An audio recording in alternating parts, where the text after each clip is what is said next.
No power on earth, not even the grave, can separate us from mercy and grace.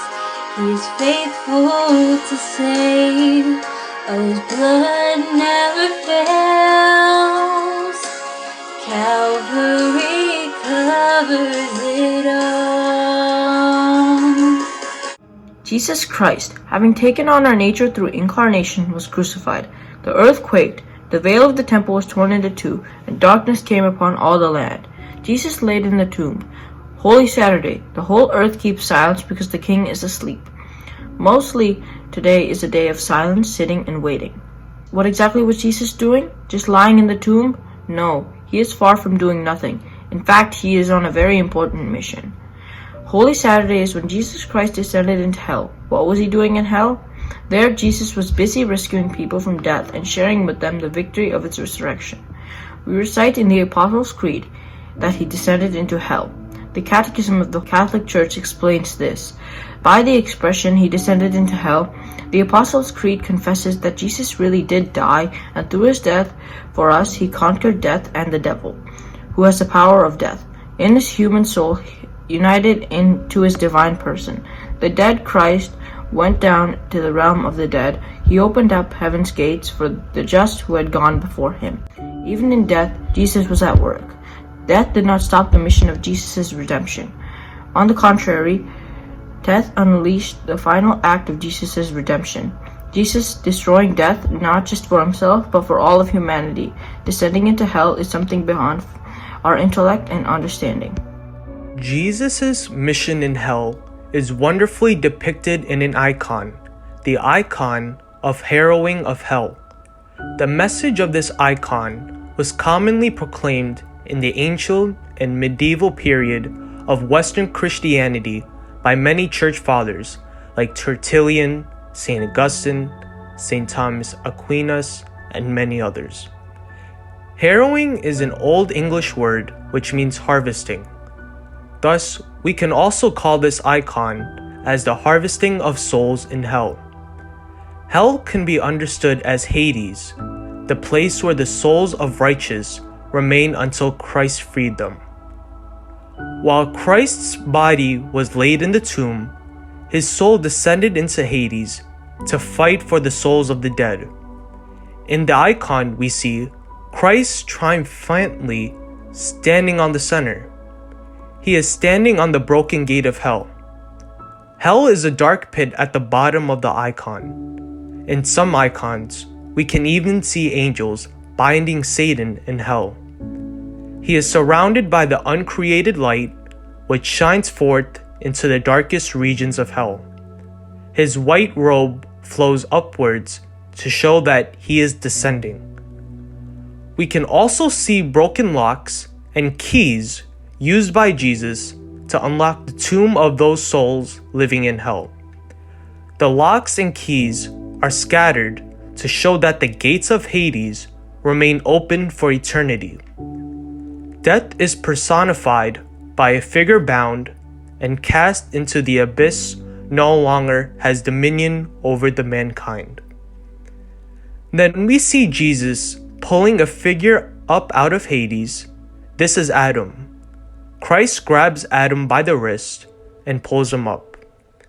This action reminds us that as Christ pulled Adam up to bestow upon him everlasting life, Christ's resurrection opened a path to salvation for all mankind. Eve stands behind Adam, along with several other righteous figures from the Old Testament, like Abel with shepherd's staff, Abraham, and Moses. King David and Solomon stand on the opposite along with St. John the Baptist, forerunner of Jesus. One of the living apostles is also portrayed to emphasize that Christ's redemption transcends space and time. We can see angels in the heaven above holding the cross, the spear that pierced Christ's side, and the hyssop branch and sponge that was used to give him sour wine to drink. These are once the tools of torture, but now instruments of victory. The message of the icon is also beautifully expressed in an ancient homily of unknown authorship entitled "The Lord's Descent into the Underworld," which can be found in the link. It is said in the homily, the explanation as, "I am your God, who for your sake have become your son.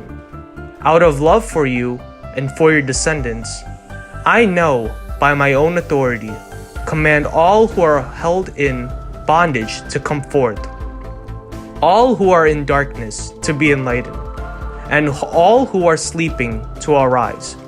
I order you, O sleeper, to awake. I did not create you to be held prisoner in hell. Rise from the dead, for I am the life of the dead. Rise up, work of my hands. You were created in my image. Rise, let us leave this place, for you are in me and I am in you. Together we form only one person, and we cannot be separated."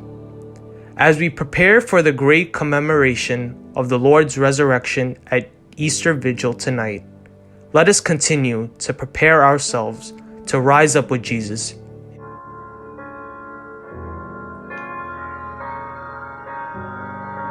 The Savior alone carried the cross for all of my debts.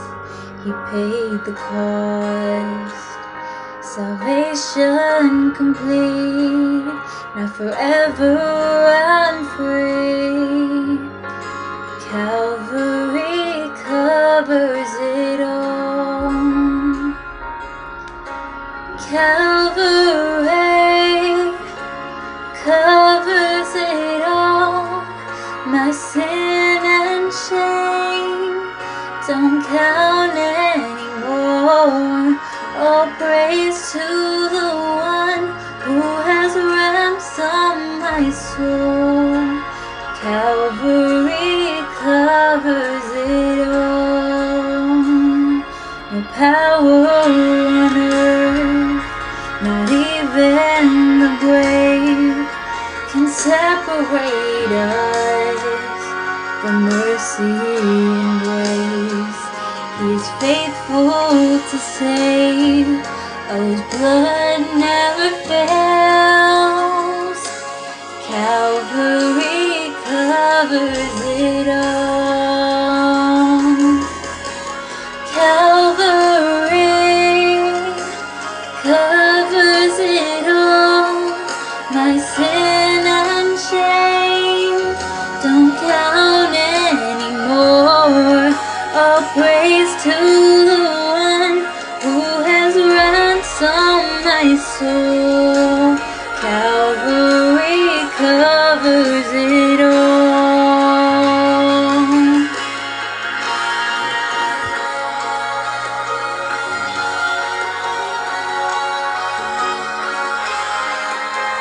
No one but Jesus can make us pure as snow. We stand in your freedom.